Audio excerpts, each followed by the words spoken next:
तो इन्वेस्टमेंट का एक सही तरीका क्या है और सबसे बड़ी बात इन्वेस्टमेंट क्यों करना चाहिए? देखिए, आज के टाइम में हमें इन्वेस्टमेंट इसलिए करना चाहिए बिकॉज हमें ना कोई फाइनेंशियल सिक्योरिटी मिल नहीं है कहीं से भी। पैसा इसलिए जोड़ना ज़रूरी है कि बिकॉज जो समय है वो बहुत ही डिफ़िकल्ट है आने वाला समय। आपको अगर अपनी 60 साल के बाद ज़िंदगी अच्छे से सर्वाइव करनी है तो आज इन्वेस्टमेंट कर दो। कि लोगों को मैं अवेयर करना चाहता हूँ कि what is the importance of retirement.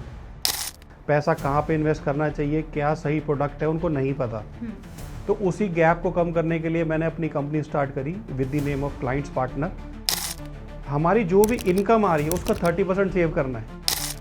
तो अनुराग सर, आपने एक चीज़ देखी होगी, जो पेरेंट्स हैं, माता पिता, जब अपने बच्चे की पढ़ाई पे ना एक बार भी नहीं सोचते, बड़े से बड़ा खर्चा करते। और मान लीजिए इन फ्यूचर उनके पास कोई बड़ा एक खर्चा आ जाता है, अपने आप को वो किस तरीके से तैयार करें, उन लोगों को आप क्या सलाह देना चाहते हैं? आज आप SIP से कोई भी गोल अचीव कर सकते हो।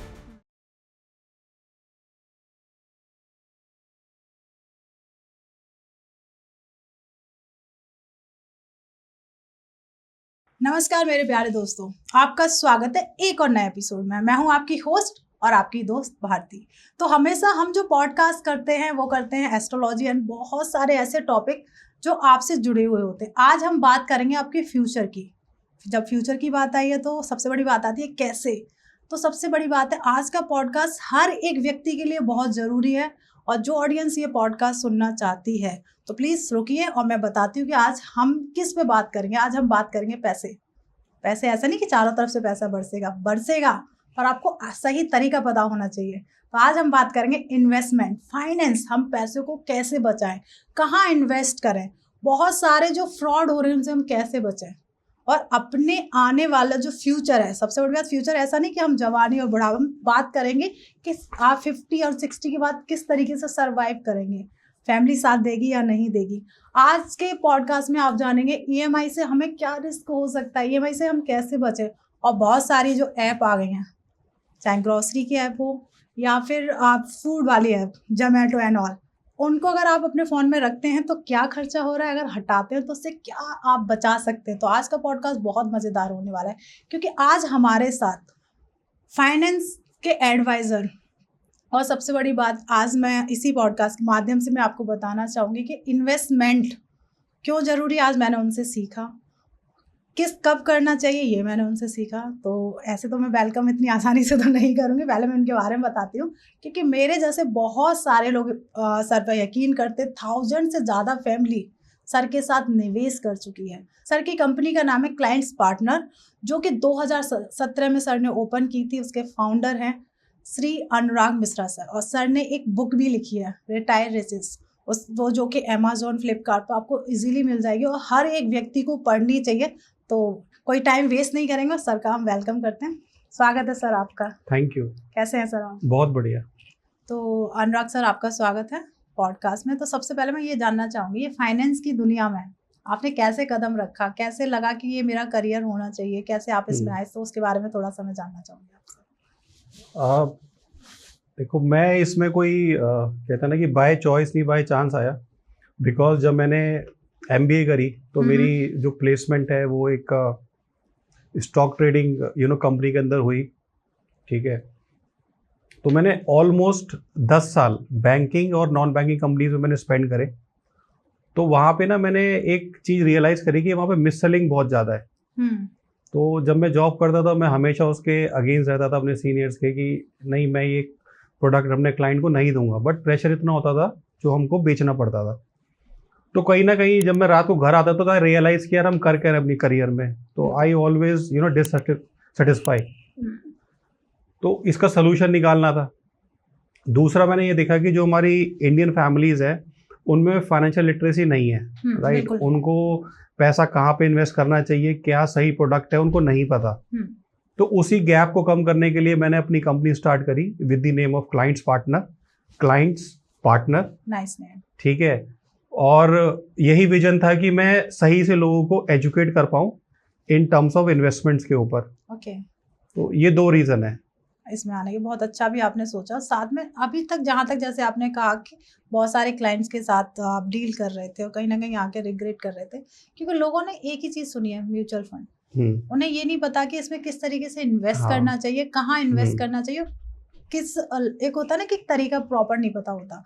अगर कोई म्यूचुअल फंड में कर रहा है तो उसको किस तरीके से इन्वेस्ट करना चाहिए, उन लोगों को आप क्या सलाह देना चाहिए? ठीक है, देखिए आज के टाइम में ना म्यूचुअल फंड के बारे में सबको पता है, राइट। ठीक है, मतलब बच्चे को भी पता है, वुमेन को भी पता है, बड़ों को पता है, बुजुर्ग सबको पता है म्यूचुअल फंड के बारे में, बट उनको ना वाई क्लियर नहीं है। जब भी हम किसी काम को करते हैं ना, अपना वाई क्लियर होना बहुत जरूरी है, राइट। ठीक है, तो मैं आपको अगर बहुत इजी टर्म में एक एग्जांपल के थ्रू समझाऊं, बिल्कुल, ठीक है, और ये एक्सरसाइज मैं सबको बोलूंगा, आज जितने भी हमारे व्यूअर्स इसको देखेंगे, तो एक छोटी सी एक्सरसाइज करनी है। आप जब सुबह उठते हो और जब आप रात को सोते हो, ठीक है, आप जो प्रोडक्ट यूज करते हो उस प्रोडक्ट का नाम लिखना है और किस कंपनी का है वो आपको लिखना है, ठीक है, ठीक है। फॉर एग्जांपल मैं सबसे पहले मॉर्निंग में उठा, मैंने पेस्ट करा, ठीक है, तो मैंने कोलगेट या पोमोलिव यूज कर लिया, ठीक है, या फिर मैंने हिंदुस्तान लीवर का यूज कर लिया।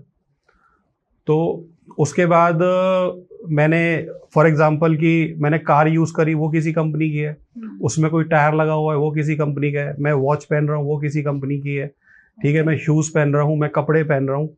तो केवल आपको ये कहीं पे लिखना है एक पेपर के ऊपर कि ठीक है कि मैं कौन सा प्रोडक्ट यूज कर रहा हूँ, उस कंपनी का नाम क्या है, ठीक है, ठीक है। तो जैसा मैं कर रहा हूँ या फिर आप कर रहे हो, वैसे ही पूरी इंडिया कर रहा है, पूरी पॉपुलेशन कर रही है जी। केवल प्रोडक्ट हो सकता है डिफरेंट हो और कंपनी डिफरेंट हो, बट यूज तो हर कोई कर रहा है सेम उन्हीं प्रोडक्ट्स को। तो ये सब हो क्या रहा है, ये जो हम प्रोडक्ट यूज कर रहे हैं, ये सारा पैसा जा रहा है कंपनी के पास जिनका प्रोडक्ट यूज कर रहे हैं जी। और अब वो हर साल कंपनी ईयर इन क्या कर रही है, ग्रो कर रही है, उनका प्रॉफिट बढ़ता जा रहा है, ठीक है। आपके पास दो सोल्यूशन है। पहला तो ये है कि आप उनका सामान खरीदते रहो और उनको रिच बनाते रहो, ठीक है। दूसरा सोल्यूशन ये है कि आप म्यूचुअल फंड के थ्रू उस कंपनी में इन्वेस्ट करो and you become a owner. अब वो कंपनी 24 घंटे काम कर रही है, दिन रात काम कर रही है, ठीक है। आपने पैसा लगा दिया उसके अंदर अपना म्यूचुअल फंड के अंदर। म्यूचुअल फंड में होता क्या है, कंपनीज में पैसा इन्वेस्ट होता है, जो इंडिया की टॉप कंपनीज हैं उनमें पैसा इन्वेस्ट होता है। देखिए एक इंसान केवल 8-9 घंटे काम कर सकता है, बट पैसा जो है वो 24 घंटे काम करता है। तो म्यूचुअल फंड में लोग पैसा तो इन्वेस्ट कर रहे हैं, बट उनको वाई क्लियर नहीं है। तो सिंपल सी बात है, मैं आपको ये बोलूंगा, आप जो भी प्रोडक्ट यूज कर रहे हो, ठीक है, आपको हम उन कंपनी को रिच बना रहे हैं। अगर आप भी उस प्रॉफिट का हिस्सा आप बनना चाहते हो, तो आप भी म्यूचुअल फंड में इन्वेस्ट करो। ओके, तो मतलब हर कहीं ना कहीं वो हमारे इन्वेस्टमेंट का एक तरीका हो सकता है। बिल्कुल। तो एक छोटा सा सवाल जो मुझे लगता है कि हर एक, मैं आज बात करूंगी वुमेन्स की क्योंकि मैं एक हूँ, तो इन्वेस्टमेंट का एक सही तरीका क्या है और सबसे बड़ी बात इन्वेस्टमेंट क्यों करना चाहिए, मैं आपसे जानना चाहूँगी। देखिए आज के टाइम में हमें इन्वेस्टमेंट इसलिए करना चाहिए बिकॉज हमें ना कोई फाइनेंशियल सिक्योरिटी मिल नहीं है कहीं से भी, ठीक है। किसी को सैलरी मिल रही है या कोई बिजनेस कर रहा है, हमें सपोर्ट क्या है, हमें कोई सपोर्ट नहीं, हमें गवर्नमेंट की तरफ से कोई सपोर्ट नहीं है, भी नहीं है कि फ्यूचर में जब मैं रिटायर हो जाऊंगा 60 के बाद जो मेरी लाइफ है 15 ईयर्स 20 ईयर्स, उस समय के लिए मेरे कोई पेंशन नहीं आने वाली, ठीक है। इन केस कोई मेडिकल इमरजेंसी आ जाती है, उसके लिए मेरे पास कोई सपोर्ट नहीं है, ठीक है। मेरे को अपने फ्यूचर में बच्चे को पढ़ाना है, तो उसके लिए हमें भी पता है कि डे बाय डे फीस बढ़ती जा रही है, स्कूल कॉलेजेस की फीस बढ़ती जा रही है, उसमें कोई गवर्नमेंट सपोर्ट नहीं करे, ठीक है आपकी फीस हम वेव ऑफ कर देंगे जी, कोई नहीं करता, कोई नहीं करने वाला। तो ये अब सिंपल सी बात है कि आपको सोचना है कि पैसा इसलिए जोड़ना जरूरी है कि बिकॉज जो समय है वो बहुत ही डिफिकल्ट है, आने वाला समय राइट। तो आज आप फ्यूचर में आपका पैसा ही आपको बचाएगा, करेक्ट, ठीक है ना। तो पैसे की एक बहुत सिंपल सी एक कहावत है कि तुम मुझे आज बचा लो, मैं तुम्हें कल बचा लूंगा। तो इसलिए इन्वेस्टमेंट करना जरूरी है। आज के टाइम में मैं जितने भी फैमिली से मिलता हूँ, मोस्टली देखो मिडिल क्लास हैं, सैलरीड हैं, तो मैं देखता हूँ तो हैंड टू माउथ है। अगर लाख रुपए कमा रहे तो लाख रुपए उनका खर्चा है, महीने का सेविंग जीरो है। तो वो एक्चुअली डेली लाइफ में इतने बिजी है कि वो रियलाइज ही नहीं कर पा रहे कि कल को जब ऐसा समय आएगा जब मेरे पास जॉब नहीं होगी या बिजनेस मेरा अच्छा नहीं करे, बिकॉज बिजनेस में कंपटीशन बहुत ज्यादा है, डे बाय डे बढ़ता जा रहा है, तो मेरे पास कुछ पैसा होना चाहिए राइट, जो मैं सेव करूं और उसको इन्वेस्ट करूं। तो अनुराग सर, आपने एक चीज देखी होगी, जो पेरेंट्स है, माता पिता, जब अपने बच्चे की पढ़ाई पे ना एक बार भी नहीं सोचते, बड़े से बड़ा खर्चा कर देते हैं। अगर मान लीजिए इन फ्यूचर उनके पास कोई बड़ा एक खर्चा आ जाता है, अपने आप को वो किस तरीके से तैयार करें? हाँ। उन लोगों को आप क्या सलाह देना चाहेंगे? देखिए, आज के टाइम में जो पेरेंट्स है ना, वो बहुत ही ज़्यादा पॉजिटिव है अपने बच्चों को लेके, और उनको अच्छी से अच्छी एजुकेशन वो देना चाहते हैं, जिसमें कोई बुराई भी नहीं है, ठीक है। मगर वो कहीं ना कहीं क्या करते हैं कि अपने जो उनकी इच्छाएं हैं उनको वो मारते जा रहे हैं, ठीक है ना। मैं ये नहीं कह रहा बच्चों को मत पढ़ाओ, अब बच्चों को पढ़ाओ, बट पैरेलली आप अपने भी बारे में सोचो, ठीक है। तो मैं आज जितने भी पेरेंट्स हैं उनको मैं एक ही चीज़ रिकमेंड करता हूँ कि आप आज के टाइम में आप 2 बच्चे पैदा करो, एक रियल एक वर्चुअल। अब आप पूछेंगे ये रियल और वर्चुअल क्या है? सो बेसिकली क्या होता है कि मैं एक एग्जांपल के थ्रू आपको समझाता हूँ, बिल्कुल, ठीक है। और मैं एक मिनिमम खर्चा लेके चलूंगा, ठीक है। आज अगर हम हमारे घर में कोई भी एक बच्चा है, ठीक है, या फिर 2 बच्चे हैं, आप दोनों बराबर खर्चा ही करोगे। ये तो नहीं कि कुछ किसी को गवर्नमेंट स्कूल में डाल दो, किसी को प्राइवेट में डाल दो, बराबर खर्चा करेंगे। तो हम अभी रियल बच्चे की बात करते हैं कि आज मान लेता हूँ, आज एक बच्चे का अगर वो स्कूल जाता है तो उसका मंथ का मिनिमम खर्चा मैं मान रहा हूँ 30,000 रुपए, ठीक है। बच्चे को हम पढ़ाएंगे 24 साल तक, ठीक है, स्कूलिंग करेगा, ग्रेजुएशन करेगा, पोस्ट ग्रेजुएशन करेगा, तो हम 24 साल का समय मान के चल रहे हैं, ठीक है। दूसरा, इस 24 साल के अंदर हम उसमें कुछ लमसम पैसा भी खर्च करेंगे, जो मैं 10 लाख रुपए मान रहा हूँ, और ये बहुत मिनिमम मान रहा हूँ मैं, ये कोई ज्यादा अमाउंट नहीं है, महीने का 30,000, और पूरे 24 साल में हम उसमें 10 लाख रुपए खर्च करेंगे, ठीक है। तो ये टोटल हम एक बच्चे के ऊपर 24 साल में अप्रोक्सीमेटली 96 लाख रुपए खर्च हो जाएंगे आपके, हो जाएंगे। ये मैंने मिनिमम लिया है। कई स्कूलों की फीस 50,000 भी है, लाख भी है, ठीक है। मैं मिडिल क्लास की बात कर रहा हूँ, ठीक है। अब हम करते हैं वर्चुअल बच्चे की बात, ठीक है। सेम करना है आपको 30,000 रुपए उसकी फीस मान लेनी है, 24 साल के लिए देना है, और हम उसमें 10 लाख रुपए लमसम खर्चा करेंगे पूरे 24 साल के अंदर जी। उसको कपड़े दिलाएंगे, घुमाएंगे, फिराएंगे, ये सब, ठीक है ना। ये सब हम करते हैं बच्चों के साथ। हाँ। तो आप मुझे बता सकते हैं कि ये कितना अमाउंट होगा? अगर हम सेम जैसे आपने अप्रोक्स 96 लाख बताया, एक जो हमारा रियल बच्चा उस पे खर्च कर रहा है, अगर हम वर्चुअल बच्चे पे इतना खर्च करते हैं तो मुझे लगता है वो 96 लाख के अराउंड हमारे पास होगा, ठीक है।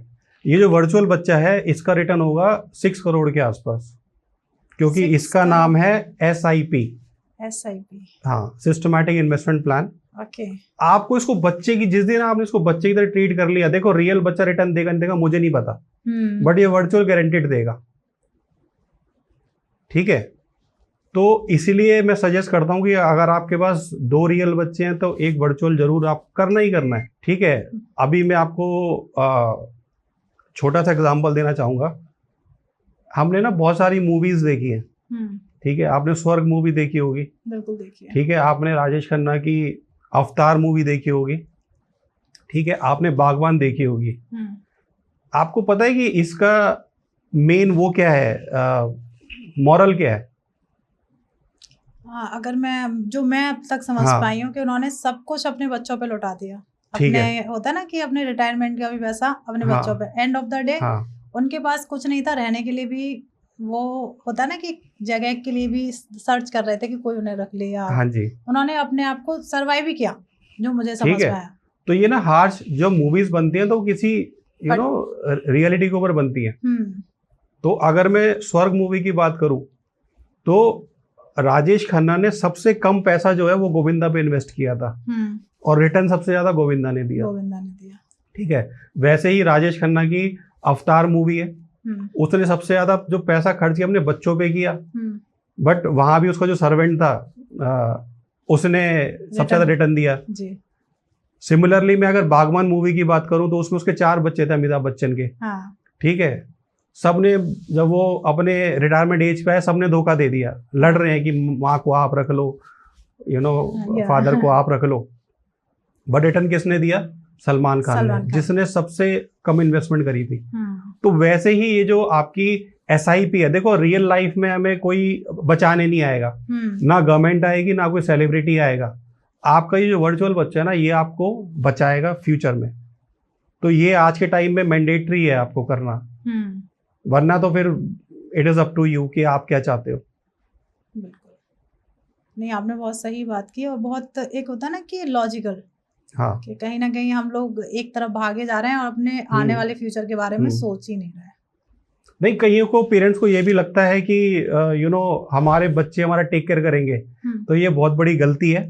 ठीक है, वो ऐसा उनसे उम्मीद ना रखे। पेरेंट्स हमेशा यू नो गिवर्स होते हैं, वो देना चाहते हैं। आपको अच्छा नहीं लगेगा फ्यूचर में उनसे पैसा मांगते हुए, उनके आगे हाथ फैलाने में, तो ये हार्श रियलिटी है, आपको आँख खोलने की जरूरत है। ठीक है, एकदम आपने बहुत सही बात कही है कि कैसे बच्चे निकलें क्या पता। हाँ इन फ्यूचर तो किसी को नहीं पता है ना। हाँ।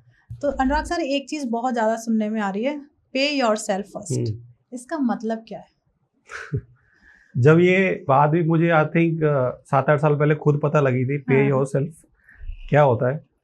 तो जनरली क्या है कि देखो, जो भी हमारा इनकम का सोर्स है, हम करते क्या, लो मेरे अकाउंट में सैलरी आ गई, ठीक है, लाख रुपए आ गए, तो मैं क्या करूंगा, सबसे पहले अपने इलेक्ट्रिसिटी बिल भरूंगा, जितने मेरे लोन्स हैं उनकी मैं ईएमआई भरूंगा, ठीक है, मेरा कार का खर्चा, मेरा घर की ग्रोसरीज। और जब मैं देखूंगा मंथ एंड में, तो मेरे अकाउंट में मुश्किल से कितने रुपए पड़े होंगे, 2-3 हज़ार रुपए पड़े होंगे, बिकॉज सारा मैंने खर्च कर दिया। ठीक है, मगर हम कभी ये रियलाइज नहीं करते कि ये लाख रुपए कमा के कौन ला रहा है। ये मैं ही कमा के ला रहा हूँ लाख रुपए, तो सबसे मुझे सैलरी तो खुद को पे करनी चाहिए ना। बिल्कुल है, ठीक कह रहा हूँ गलत कह रहा हूँ? नहीं, सही कह रहे हैं, कोई नहीं सोचता। सबसे पहले यार मैं कमा के ला रहा हूँ लाख रुपए, मैं अपने आप को ही नहीं पे कर रहा। तो पे योरसेल्फ का मतलब है कि आप खुद को सबसे पहले पे करो, उसके बाद खर्चा करो। इसका मतलब ये है कि मान लो अगर मैं लाख रुपए कमा रहा हूँ, तो एटलीस्ट मुझे 30% खुद को सैलरी देनी चाहिए। देने का मतलब ये है कि वो मैं इन्वेस्टमेंट कर दूं कोई एसआईपी के अंदर, अपने फ्यूचर को ध्यान में रखते हुए। बाकी जो 70% यू नो पैसा बचा, वो आप इसको खर्च कर सकते हो। तो ये मैं खुद 7 साल से अप्लाई कर रहा हूँ। जो भी मेरी मंथ की इनकम होती है, 30% मैं उसको पहले पहले सेव करता हूँ, फिर इन्वेस्ट करता हूँ, और बाकी जो मेरा 70% है वो मैं यू नो खर्च कर देता हूँ। बहुत अच्छी बात कही। और दूसरा, कभी अगर कोई लमसम अमाउंट आ गया तो उसमें मैं 50% इन्वेस्ट करता हूँ, 50% ये खर्चे के लिए रखता हूँ। नहीं, बहुत सही बात की। मुझे लगता है कि कोई भी नहीं सोचता कि जो कमा के लेके आ रहा है उसमें से अपने लिए भी सैलरी नहीं, हम सोचते ही नहीं है। जैसी यू नो मेरी सैलरी इनकम या बिजनेस से आई, हमारा सीधा खर्चों की लाइन लग जाती है। राइट, ठीक है, हमें रियलाइज ही नहीं होता कि हम कर क्या रहे हैं। बिल्कुल। जो शरीर कमा के लेके आ रहा है, अब उसको ही नहीं पे कर रहे, तो उससे क्या होगा? ये शरीर कितने दिन चलेगा? एक टाइम पे अगर रुक जाएगा ना, तो उसके बाद जो मेरे 15-20 साल निकलने हैं, वो फिर आपको ये जो आपने पे योरसेल्फ का कॉन्सेप्ट अप्लाई किया था, ये आपको हेल्प करेगा उस समय पे। करेक्ट। एक और चीज सर, जैसे अभी हम इन्वेस्टमेंट की बात कर ही रहे हैं, तो जब हम मिडिल क्लास की बात करते हैं, मिडिल क्लास फैमिली पे आते हैं, परिवारों पे आते हैं, तो हमेशा होता है मिडिल क्लास के पास अगर एक छोटा फोन है वो भी ईएमआई पर है, एक घर है वो भी ईएमआई पर है, कार भी ईएमआई पर है। हाँ। उनका मुझे लगता है सैलरी आई और ईएमआई में खत्म हो गई। हाँ जी। तो ऐसे जो फैमिलीज हैं, इन लोगों को क्या सलाह देना चाहेंगे, किस तरीके से वो ईएमआई से बचें और इन्वेस्ट सही जगह करें? देखो, आज के टाइम में जितनी भी कंपनीज है ना, उनको इंडियंस की जो स्पेंडिंग करने की जो यू नो हैबिट है, उनको पता लग गया है। वो ईएमआई में कंफर्टेबल फील करते हैं। ठीक है ना, अगर आप कोई उनको एक इकट्ठा अमाउंट बता दो तो वो घबरा जाते हैं। बट उनको वहीं बोलो कि ये चीज आपको 12 किश्तों में आप पे कर देना, तो वहां वो कंफर्टेबली पे कर देते हैं। बिल्कुल। ठीक है ना। तो आज के टाइम में जितनी भी बैंकिंग कंपनीज हैं या जो नॉन बैंकिंग कंपनीज हैं, वो क्या कर रही हैं, आपको हर चीज का लोन दे रही हैं। आप होम लोन ले लो, कार लोन ले लो, कोई भी घर का छोटा मोटा सामान लेना है उसके लिए लोन मिल जाता है आपको। ठीक है ना, तो हर चीज के लिए लोन अवेलेबल है। ठीक है, तो एक मेरे सीनियर ने एक बार बहुत अच्छी लाइन यू नो बोली थी कि मैंने एक बार शीशे के सामने खड़े होकर पूछा हु एम आई, तो शीशे से जवाब आया you are EMI. You are EMI. हाँ, तो ये रियलिटी है इंडियंस की। ठीक है, तो अब हमें ना एक छोटी सी कॉन्सेप्ट को समझना है। ईएमआई पे कौन करेगा? खुद। हाँ, ऑब्वियस सी बात है, हम ही पे करेंगे। तो बेटर है कि आप कुछ पैसा जोड़ने लग जाओ पहले से ही, अपने गोल को थोड़ा सा आगे कर दो। मान लो मुझे एक कार लेनी है, ठीक है, उसका मैं जो भी लोन लूंगा वो पे तो मुझे ही करना है। बिल्कुल। जनरली जब भी हम कोई लोन लेते हैं तो उसका डबल हम पे करते हैं कंपनी को, ठीक है, कि जो लोन है वो 5 साल 10 साल के लिए होगा। तो जब आप उसका कैलकुलेशन निकालोगे कि आपने प्रिंसिपल प्लस इंटरेस्ट कितना पे किया, तो ऑलमोस्ट वो डबल के आसपास आ जाता है। तो बेटर है कि मैं उसको पे करने में सेव ही कर लूं, उसके बाद अपनी चीज को खरीद लूं। सही। बट क्या है कि मुझे सोसाइटी को दिखाना है कि इसकी जॉब लगी, मैंने कार ले ली, ठीक है ना, इसने 3-4 साल में घर ले लिया। आज के टाइम में सब कुछ EMI पे चल रहा है। बिल्कुल। और उसके ऊपर प्रेशर इतना है कि वो करे तो क्या, वो कुछ सोच ही नहीं सकता अपने लाइफ में। उसे ट्रैवल करने जाना है, हनीमून पे जाना है, तो वो एक टूर एंड ट्रैवल का एक लोन आता है, वो लेके बैठ जाता है, क्रेडिट कार्ड पे ले लेता है चीजें। तो देखो, हमें सिंपल एक चीज को समझना है कि जो लोन है वो हमें ही चुकाना है। बिल्कुल। ठीक है, तो बेटर है कि मैं EMI ना लेके पहले मैं उसको सेव कर लूं। जैसे हम बचपन में क्या करते थे, पैसा गुल्लक में डाला साल भर और बाद में वो चीज खरीद ली। तो वैसे ही आज हमें क्या करना है, हमें SIP करनी है। आज आप SIP से कोई भी गोल अचीव कर सकते हो, ठीक है। मगर यही है कि आज जैसे मेरे कई सारे क्लाइंट्स हैं, जब मैं उनको समझाता हूँ कि आप महीने का पैसा सेव करना स्टार्ट करो, वो घबरा जाते हैं, हाथ पैर फूल जाते हैं, यार कैसे, अभी नहीं, अभी मेरे खर्चे बहुत हैं। तो अब ये तो आप ही को डिसाइड करना है कि आप क्या चाहते हो। तो लोग इन्वेस्टमेंट सेविंग्स करना ही नहीं चाहते। बिल्कुल ही वो खर्चों में बहुत कंफर्टेबल है। करेक्ट। एक चीज और अनुराग सर, जैसे अभी हम इन्वेस्टमेंट की बात कर रहे हैं, तो आजकल मार्केट में ना बहुत ज्यादा फ्रॉड है। आपने भी सुना होगा, मैं भी इस चीज को सुनती हूँ। तो कहीं ना कहीं लोग उस चीज से भी बचने के लिए कहीं इन्वेस्ट करने में डरते हैं। इस तरीके की भी घटनाएं आपके भी सामने आई होंगी कि लोग कहते हैं कि यार फंस जाऊंगा। हाँ जी। तो ऐसे कैसे बचें फ्रॉड से? फ्रॉड से कैसे बचे? देखो, फ्रॉड से तो बचने का जो सोल्यूशन है वो हमारे हाथ में ही है। कैसे? ठीक है, वो ये है कि बिकॉज सामने वाला क्या है, आपको लालच देता है, ठीक है, और हम उस ट्रैप में फंस जाते हैं। ठीक है ना, कोई भी आपको ऐसा लालच दे रहा है जहां आपका पैसा मल्टीप्लाई होने वाला है, तो वो फ्रॉड ही है। ठीक है, तो इसमें तो हमें ही अपने ऊपर कंट्रोल रखना पड़ेगा कि हमें कोई ऐसी बातें कर रहा है तो हम उसके या तो किसी से कंसल्ट करें। एक्चुअली इंडिया में सबसे बड़ी प्रॉब्लम क्या है कि लोग किसी से कंसल्ट या एडवाइस देना ही नहीं चाहते, ईगो प्रॉब्लम, पैसे के मामले में। ठीक है ना, क्योंकि यूट्यूब से, सोशल मीडिया इतना ज्ञान है कि उसे लगता है कि यार मेरे को किसी को कंसल्ट की जरूरत ही नहीं है, मेरे पास ही बहुत कुछ नॉलेज है। तो उसके पास इंफॉर्मेशन है और नॉलेज नहीं है, दोनों में बहुत बड़ा फर्क होता है, बहुत ज्यादा। हाँ जी। तो एक चीज और, जैसे आजकल का जो यूथ है, आपका क्रिप्टो फॉरेक्स ट्रेडिंग और बैटिंग वाली जो ऐप आ गई है उसमें फंसा हुआ है। हाँ जी। तो ये लोग अपने आप को कैसे सुरक्षित करें, या कोई एक एडवाइजर के पास जाते हैं, किस तरीके की सलाह, ऐसे लोगों को आप क्या एडवाइस करेंगे? देखिए, मैं देखो आज के टाइम में क्या है कि ना, कोविड के बाद से ये बहुत सारी चीजें आ गई हैं, बैटिंग एप्स आ गई, फॉरेक्स ट्रेडिंग ऐप आ गई। तो ये सच में सुरक्षित हैं, जो ये क्रिप्टो है या फॉरेक्स ट्रेडिंग हो गया और बैटिंग है जो ऐप है, क्या सच में सुरक्षित हैं जहाँ पे लोगों को अपना इन्वेस्ट करना चाहिए? ये 0% सेफ है, मतलब सुरक्षित नहीं है। ठीक है, ये 100% इसमें रिस्क है।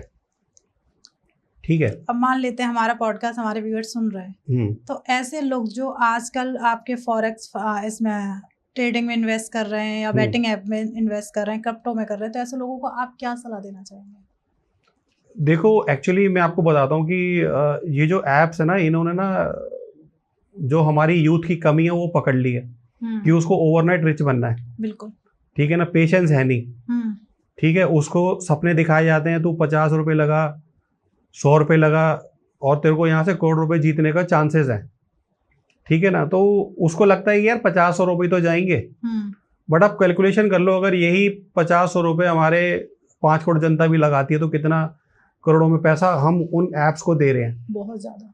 तो एक्चुअल में रिच तो जो ये ऐप चला रहे हैं वो बन रहे हैं, सेलिब्रिटी से इंडोर्समेंट करा रहे हैं, खुद तो वो क्रिकेट खेल रहे हैं बट आपको बोल रहे हैं कि तुम ऐप पे खेलो।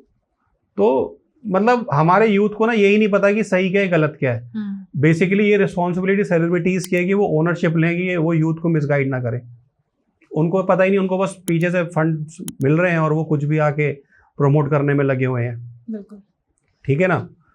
तो थोड़ा सा मैं आपको क्रिप्टो करेंसी के बारे में भी गाइड करना चाहूँगा, बिकॉज ये इस समय ऐसा कह लो कि वायरस बन चुका है जो लोगों की नसों में घुसता जा रहा है और लोगों को सही गलत की इसके बारे में बिल्कुल भी नॉलेज नहीं है। बिल्कुल ठीक है। तो मैं आपको एक एग्जांपल के थ्रू समझाता हूँ कि करेंसी होती क्या है। ठीक है। सपोज करो मेरे पास 100 रुपए का नोट है। ठीक है। अगर वो मैंने आपको दिया तो उसकी वैल्यू कितनी होगी? उस टाइम तक तो 100 रुपए होगी। 100 रुपए रहेगी। वो आप किसी और को दे दोगी तो कितनी रहेगी? वही 100। ठीक है। तो करेंसी का नेचर होता है कि जब हम एक दूसरे को दे रहे हैं तो उसका वैल्यू सेम रहनी चाहिए। बट क्रिप्टो करेंसी में क्या लालच दिया जाता है कि आज ये 100 रुपए है, ये मैंने किसी और को दिए 500 रुपए हो गए, किसी और को दिए 250 रुपए हो गए। ठीक है। तो बेसिकली क्या है कि ये फ्लक्चुएट हो रही है, तो ये करेंसी कहां से हो गई? ठीक है। पहली बात कि करेंसी हमेशा स्टेबल होनी चाहिए, वरना तो पूरा सिस्टम ही कोलैप्स कर जाएगा। हर कंट्री का अगर करेंसी फ्लक्चुएट इतनी करनी लग जाए तो सिस्टम ही कोलैप्स कर जाएगा। ठीक है। दूसरा रीजन ये है कि ये आरबीआई अप्रूव्ड नहीं है। ठीक है। कहां से? आज मैंने डिग्री करी है, मैं कहीं से पढ़ा हूँ सीबीएसई से। ठीक है। मैंने तो वो कहीं से कोई इसको अप्रूव कर रहा है ना, तभी वो डिग्री की वैल्यू है। वैसे ही करेंसी की वैल्यू है क्योंकि कोई इसको अप्रूव कर रहा है। हमारा गवर्नर अप्रूव कर रहा है कि 100 रुपए की मैं आपको मान्यता देता हूँ। ठीक है। बट करेंसी में कौन दे रहा है? कोई मान्यता ही नहीं है। आरबीआई बार बार अपने ऐड चला रही है, उनकी वेबसाइट पे भी मेंशन है कि ये सब चीजें इलीगल है। और लोग क्या कह रहे हैं, वो उस सिस्टम को मानना नहीं चाहते। वो कहते हैं ठीक है आरबीआई भाड़ में जाए, हमें क्या मतलब। बिल्कुल।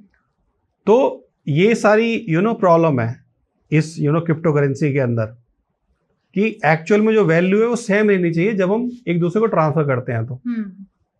ठीक है। वरना तो फ्यूचर में क्या होगा कि हर कोई घर पे क्रिप्टो करेंसी बनाने लग जाएगा। बिल्कुल। घर घर में फिर ये सिस्टम कैसे चलेगा? एकदम सही बात। एक चीज और सर, जैसे अभी हम इन्वेस्टमेंट की बात कर रहे हैं और फाइनेंस को लेके कहीं ना कहीं फाइनेंस जब आता है पैसों की बात आ ही रही है। तो जैसे मुझे लगता है अगर महिलाओं की बात करें तो उन्हें तो पता ही नहीं है कि इन्वेस्टमेंट हमें कहाँ करना चाहिए। उनके लिए इन्वेस्टमेंट दो ही चीज है, या तो गोल्ड है, थोड़ा पैसा इकट्ठा किया गोल्ड में इन्वेस्ट कर दिया, दूसरा उनके पास थोड़े अच्छे पैसे वाले हैं, अच्छा पैसा इकट्ठा कर लिया तो अपने लिए कोई अर्थ या जमीन वगैरह उन्होंने खरीद लिया। ठीक है। उन्हें पता ही नहीं है कि SIP क्या है। हाँ। हमें अपने फ्यूचर के बारे में उन्हें सोचना ही नहीं है। ऐसे लोगों के लिए आप क्या कहना चाहेंगे? मैं सिर्फ आज महिलाओं के लिए बात करना चाहूंगी क्योंकि मैं खुद एक महिला हूँ, मुझे भी नहीं पता कि मैं कहाँ सही इन्वेस्ट करूँ जिससे मैं अपने बुढ़ापे में अपने आप को सही से सर्वाइव करूँ। ठीक है। बीइंग अ वुमेन, जैसे मैं आपको यही चीज बिकॉज मैं चाहता हूँ कि उनको फाइनेंशियल लिटरेसी आनी चाहिए। आज वुमेन मेन के साथ हर पैरामीटर पे compete कर रही है। बिल्कुल। बट अगर मैं जब इन्वेस्टमेंट की बात करता हूँ तो उनका 100% फेलियर है। और ये बात आपको बुरी लगती है तो बहुत अच्छी बात है। ठीक है। तो अगर मैं आज एक वुमेन को दूं ना 50,000 रुपए कि आपको इसमें अपना घर चलाना है महीने भर में, ये आपको करना है, वो 50,000 में से 10,000 बचा भी लेगी और घर भी चला लेगी। बिल्कुल। बट मैं ये बोलूं 50 रुपए आपको इन्वेस्ट करने हैं तो आई थिंक या तो कोई उनको बेवकूफ बना देगा। ठीक है। या फिर वो किसी गलत जगह इन्वेस्ट कर देंगे। बिल्कुल। क्योंकि उनको फाइनेंशियल लिटरेसी नहीं है। कहीं ना कहीं आज जो वुमेन है वो अपने हस्बैंड को ही मान लेती है खुदा की बस ये देख रहे हैं, मुझे जरूरत नहीं है कुछ करने की। बट आज के टाइम में क्या होता है, अनसर्टेनिटी बढ़ती जा रही है। ठीक है। मेंस को कुछ भी हो सकता है। तो कहीं ना कहीं हमें उस स्टेज पे आके हम जगें जब आपके ऊपर प्रॉब्लम आ गई तो बेटर है कि हम पहले ही जग जाएं। तो एक्चुअली प्रॉब्लम क्या है कि हम पहले जगना ही नहीं चाहते। हम चाहते हैं कि जब हम पे प्रॉब्लम आएगी तभी हम जगेंगे।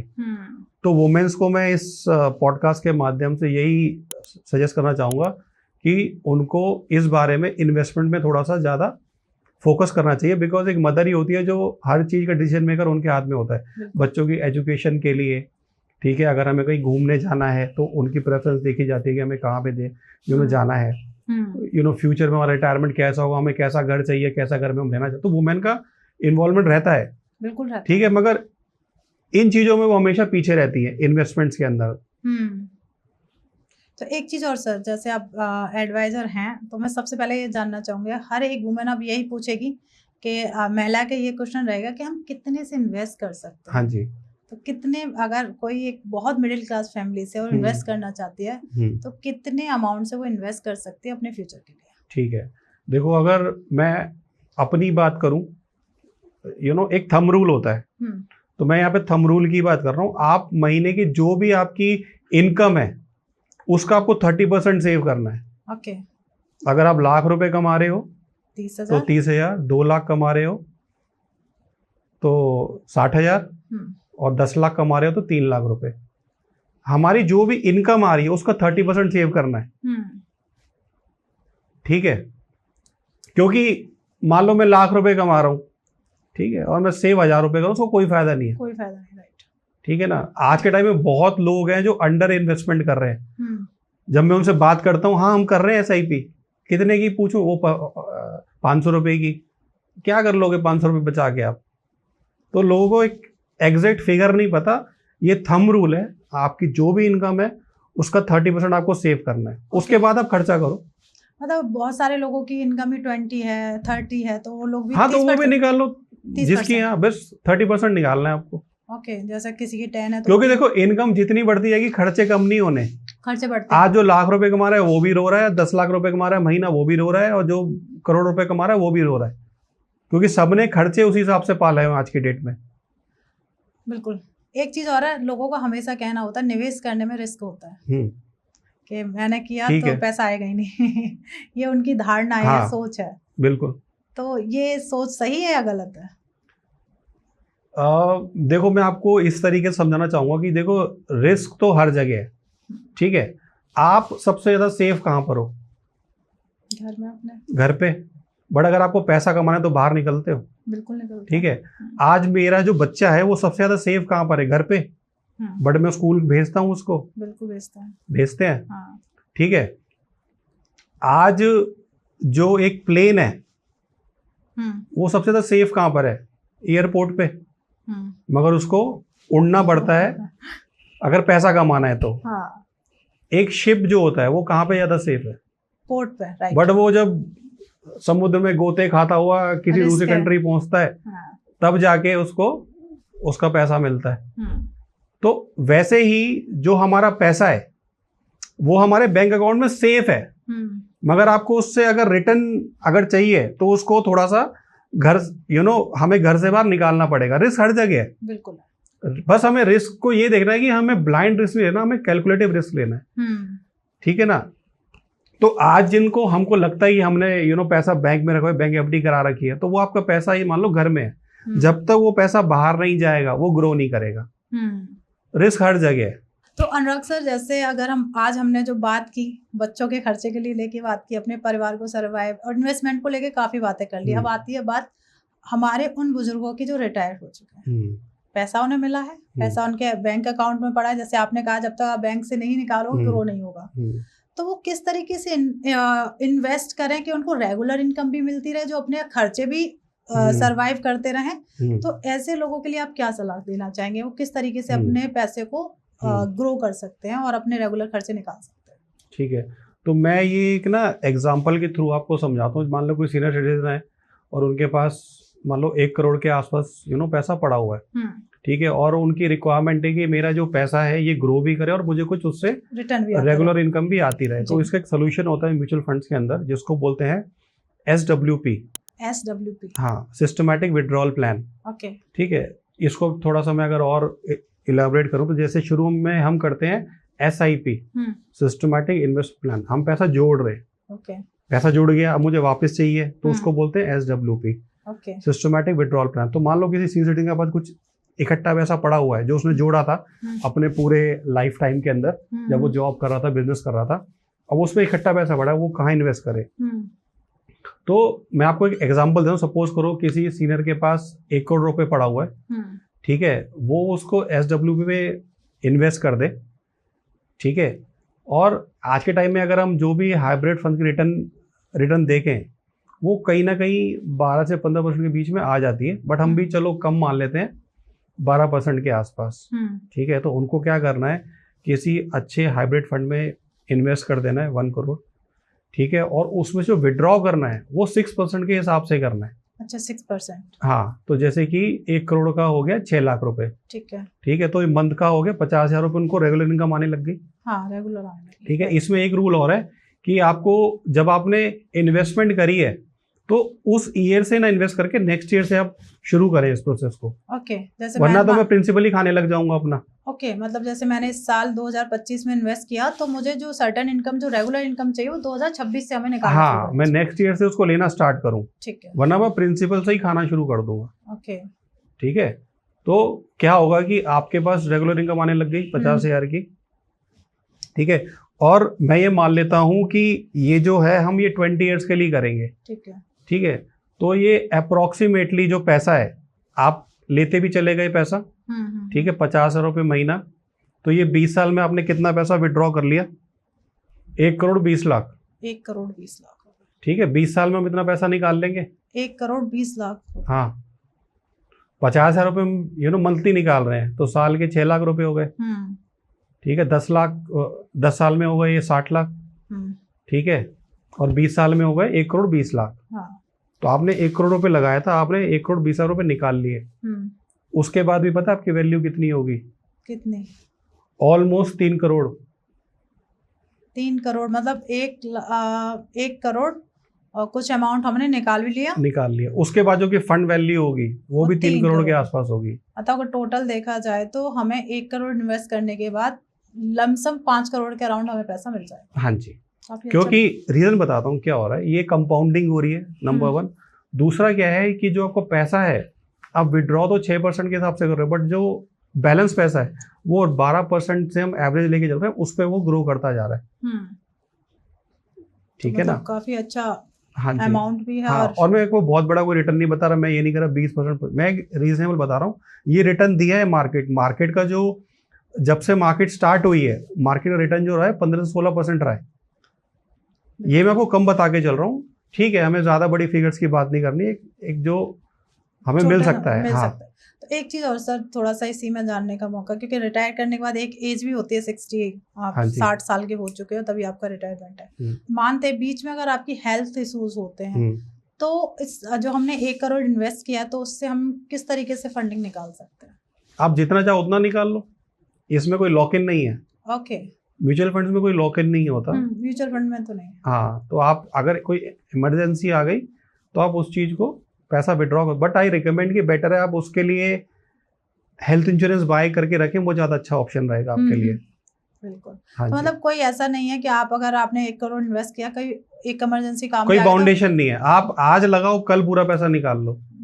तो ऐसे अनुराग सर आपने एक बुक लिखी है रिटायर रिचेस, आई थिंक वो अमेज़न और सब पे उपलब्ध है, अमेज़न, फ्लिपकार्ट एंड किंडल्स। तो इसके बारे में थोड़ा मैं आपकी बुक के बारे में जानना चाहूंगी, कैसे आपको आइडिया आया कि आपको ये बुक लिखनी चाहिए, और किस रिटायर रिचेस के नाम से समझ में तो आ रही है कि कहना क्या चाहती है, फिर भी मैं आपसे जानना चाहूंगी क्या मकसद रहा आपको ये बुक लिखने का?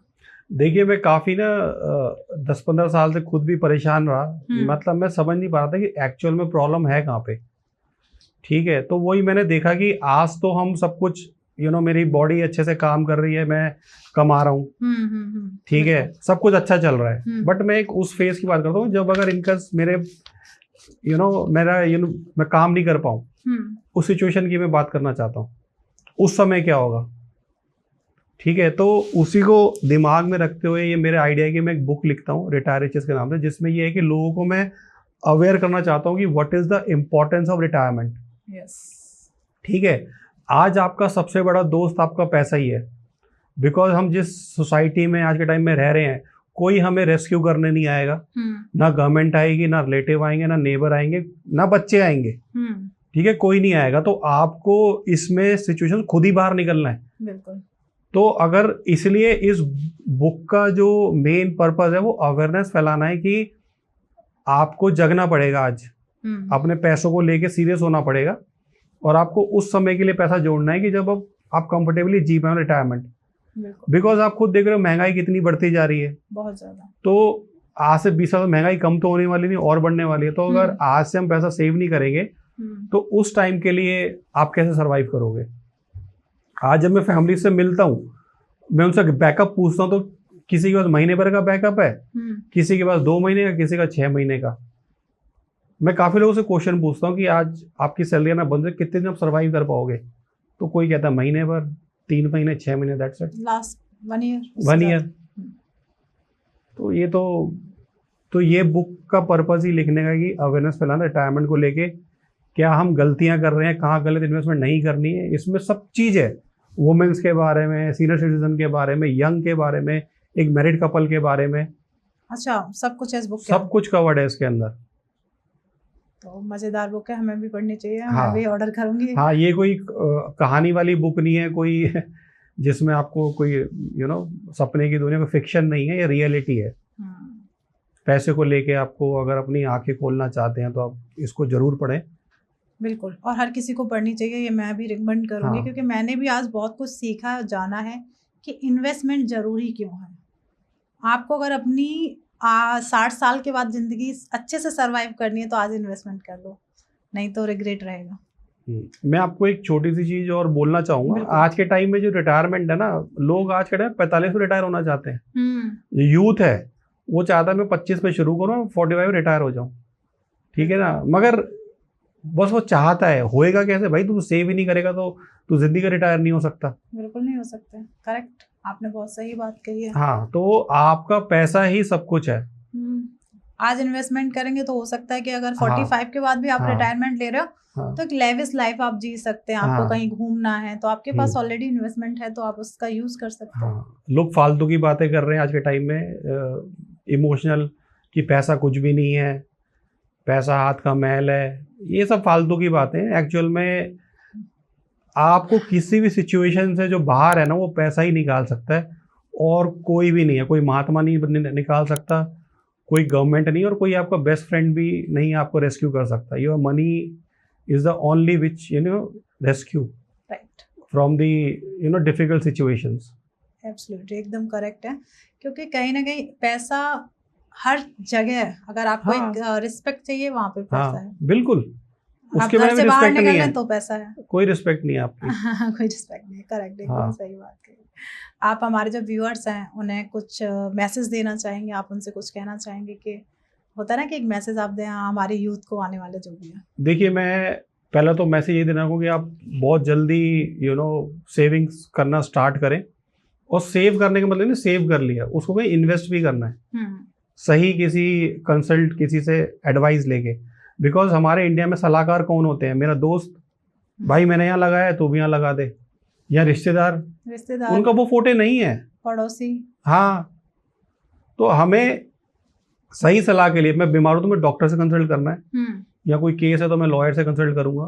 तो वैसे ही जब पैसे की बात है तो मैं किसी फाइनेंशियल एडवाइजर से कंसल्ट करूं, और तभी आप इन्वेस्ट करें। लोग आज के टाइम में फाइनेंशियल कंसल्ट करना ही नहीं चाहते, क्योंकि उन्हें खुद ही लगता है कि हम बहुत बड़े हैं तो हमें किसी की जरूरत नहीं है। ठीक है, तो मैं एक सलाह देना चाहूँगा कि पैसे आज में आपके जितने भी व्यूअर्स हैं, मैं सबका 15 से 20% पैसे बचा सकता हूँ अभी, गारंटेड। कैसे? बिल्कुल, अगर आप लाख रुपए कमा रहे हो, हाँ, तो 20,000 में गारंटी बचा सकते हो आप। एक फॉर्मूला देके जा रहा हूँ। बिल्कुल, ठीक है। अपने मोबाइल से आपको जितनी भी फूड डिलीवरी एप्स हैं उनको डिलीट कर देना है। ठीक है, ठीक है। हाँ। जितनी भी ग्रोसरी डिलीवरीज ऐप हैं उनको आपको डिलीट कर देना है। जितनी भी यूपीआई पेमेंट्स वाली ऐप हैं उनको डिलीट कर देना है। ठीक है, जितने भी ओटीटी सब्सक्रिप्शंस हैं वो आपको डिलीट कर देने हैं। ठीक है, आपका मैं गारंटीड कह रहा हूँ 15 से 20% पैसा बचेगा। हम क्या कर रहे हैं, केवल हम आज के टाइम में हम ना जो चीज़ की ज़रूरत है हम वो नहीं खरीद रहे, जिस चीज़ से हमें इन्फ्लुएंस हो रहे हैं वो खरीद रहे हैं। भले हम चीज़ मंगा लेते हैं, ये तो मैंने फालतू में मंगा ली। करेक्ट, ठीक है ना। तो हमें क्या करना है, ये एप्स के हम ना डे बाय डे वो बनते जा रहे हैं, इनके हम गुलाम होते जा रहे हैं, मतलब कह सकते हैं गुलाम। हाँ, क्योंकि आजकल लोगों को क्या है कि कुछ भी लेना है ऐप से डाउन कर दिया, अब 30 रुपए बचाने के लिए वहां हम 400 रुपए खर्च कर देते हैं। ठीक है, तो इससे इससे होगा क्या, जो पेमेंट है ना आप उसको मुश्किल बना दो, ठीक है। आप एटीएम से विड्रॉ करो और फिर पे करो, पेनफुल कर दो सिस्टम को, आपका 100% 15 से 20% मंथ का बचेगा। और ये मैं खुद प्रैक्टिकली अप्लाई करता हूँ, इसलिए बोल रहा हूँ। मेरे मोबाइल के अंदर आपको कोई भी ऑनलाइन पेमेंट ऐप नहीं मिलेगी, कोई फूड डिलीवरी ऐप नहीं मिलेगी, कोई मुझे ग्रॉसरी डिलीवरी ऐप नहीं मिलेगी, कोई यूपीआई वाली पेटीएम और फोन पे कुछ नहीं है मेरे में। मुझे पेमेंट करनी है, मैं घर जाता हूँ, नेट बैंकिंग ऑन करता हूँ तो पे करता हूँ। उसको ऐड करूंगा पहले बिलर को, मुश्किल कर दिया मैंने सिस्टम, वैसे पे किया। या दूसरा मैं कैश विड्रॉ करूंगा और तो पे करूंगा। पहले ना पैसा फील होता था आ रहा है, क्योंकि कैश में लेन देन होता, अब फील ही नहीं होता। नंबर्स जहां से मैं ट्रांसफर हो रहे हैं, बिल्कुल 400 उसको चले गए, 500 उसको चले गए, 600 आपको आ गए, तो वो फील ही नहीं आ रहा। फील भी पता भी नहीं चल रहा कब खर्चा हो गया, अकाउंट से हाँ खाली जी हो गया।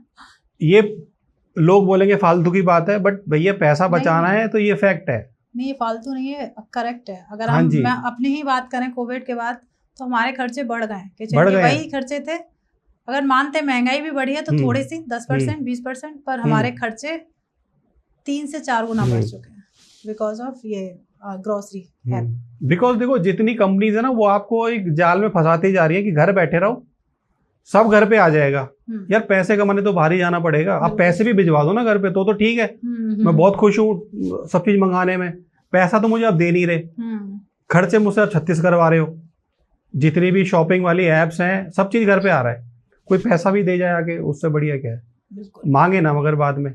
जहां तक मुझे लगता है जो मैंने भी मिस किया था, मैं जब बात हम ऐप की कर रहे हैं, हम उसके अंदर देखते ही नहीं है कि वो किस किस चीज के चार्जेस लगा देते हैं। हाँ? हैंडलिंग चार्जेस एंड ये चार्जेस एंड ऑल चार्जेस, उसके बाद हमें वो सामान मिलता है। बिल्कुल। तो बहुत अच्छा अनुराग सर ने एक चीज बताई कि आप अपने 20% इजीली बचा सकते हैं। ये ऐप एक बार डिलीट करो, 1 महीने देखो कितने % आपने सेव किया, कमेंट जरूर करना। जो भी हमारे इस थंब रूल को अपनाता है वो जरूर इस काम को करे और फिर बताए कि फिर वो इन्वेस्टमेंट के बारे में सोचे कि मैं कैसे इन्वेस्ट करूं अपने फ्यूचर के लिए। तो प्लीज़ ये पॉडकास्ट जितना भी हो अपने फ्रेंड्स और फैमिली के साथ शेयर कर दीजिए, क्योंकि ये एक व्यक्ति की कहानी नहीं, हर व्यक्ति को अपने फ्यूचर के लिए इन्वेस्टमेंट करना बहुत ज़रूरी है। जैसे खाना खाना ज़रूरी है, वैसे इन्वेस्टमेंट करना ज़रूरी है। और thank you so much Anurag sir, आप यहाँ आए और लोगों की आपने आंखें खोली कि इन्वेस्टमेंट क्यों ज़रूरी है। और इन्वेस्टमेंट करना, जितना हम खाना खा रहे हैं, एक बार को आप खाना छोड़ दीजिए, इन्वेस्टमेंट जरूर करिए। खाना भी जरूरी है और इन्वेस्टमेंट भी जरूरी है। मतलब ये होता है ना कि एक दिन एक टाइम खा लिया तो कोई नहीं, सरवाइव कर सकते, पर इन्वेस्टमेंट आपकी एक ऐसी की है जो आपके उस टाइम में सरवाइव करेंगे जब आपके आसपास कोई नहीं होगा। बिल्कुल। तो उसके लिए thank you so much Anurag sir कि आप आए और बहुत अच्छा हमें आज फाइनेंस के बारे में, मुझ जैसी बहुत सी महिलाओं को आज समझ में आया कि इन्वेस्टमेंट करना बहुत ज़रूरी है। और प्लीज़ ऑडियंस रुकिए, यहाँ तक आपने सुना उसके लिए तहे दिल से थैंक यू सो मच। और प्लीज़ चैनल को सब्सक्राइब कर लीजिए। बहुत सारे सवाल, बहुत सारे प्रश्न, बहुत सारे फाइनेंस को लेकर आपके दिमाग में जितने भी आइडियाज़ सवाल हैं वो कमेंट में ज़रूर करिएगा। सर की टीम या हमारी टीम की तरफ से उसका आंसर आपको डेफिनेटली मिलेगा ही मिलेगा। और प्लीज़ लाइक ज़रूर कर दीजिएगा और मिलते हैं एक नए एपिसोड में। जब तक आप अपने घर में स्वस्थ रहें, मस्त रहें। राधे राधे।